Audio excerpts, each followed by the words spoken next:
The existence of God, though a major focus in many philosophical circles, has itself become less interesting to me with time.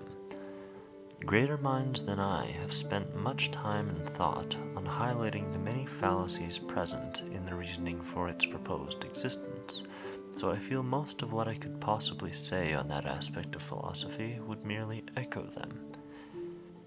That said, the interest I still remain to have in gods, the aspect of the phenomenon that I find to be most interesting these days, centers around the degree to which the perspectives of those who believe in gods are warped as a direct result of this belief.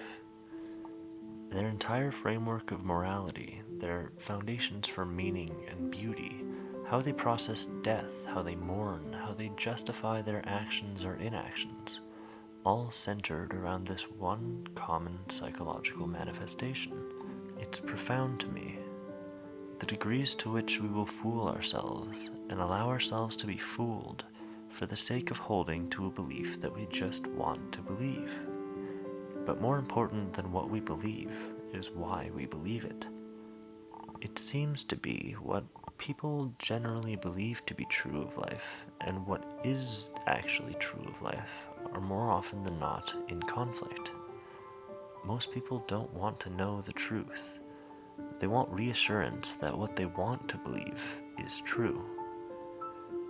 What is actually true becomes hostile when what you believe is based on how you feel, and when comfort plays more of a role in your philosophy than honesty. When it comes to grandiose concepts like the existence of deities or of an eternal soul, it is our emotions rooted in instinct that take the reins for most minds. Our species can contemplate death. As far as we know, that is unique to us. This understanding of the eventual end of one's existence has thus given rise to every system of belief involving an afterlife that there has ever been, each a manifestation of the same base fear, the same need to have something there, rather than an uncomfortable uncertainty, or worse, a true contemplation of the void to come.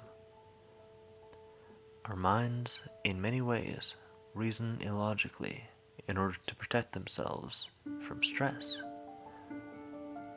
One of the first steps that must be taken when attempting to understand reality to the best of our current ability as a species is the removal of the self from the endeavor.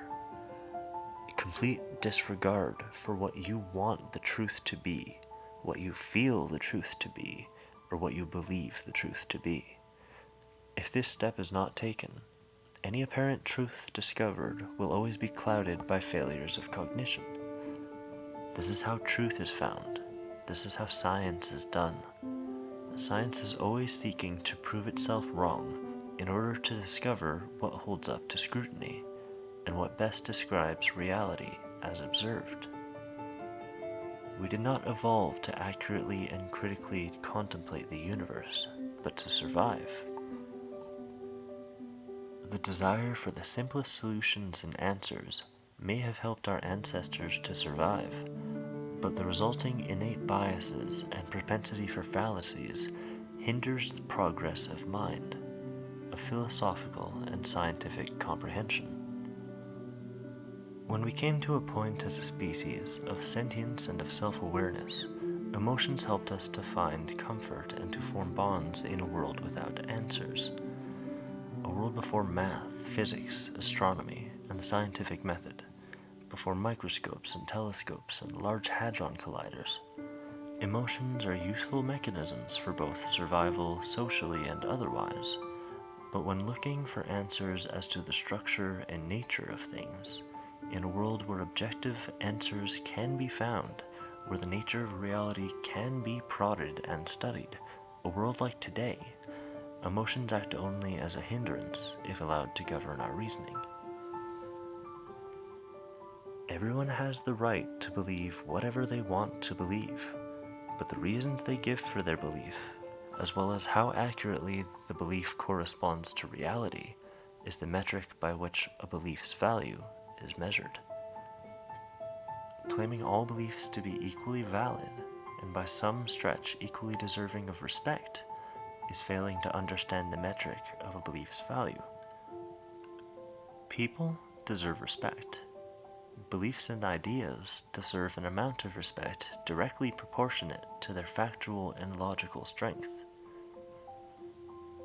It's hard to overcome emotion-based reasoning, but as we leave behind our preset beliefs for what we want the truth to be, we gain possibility of perspective on what truth actually is.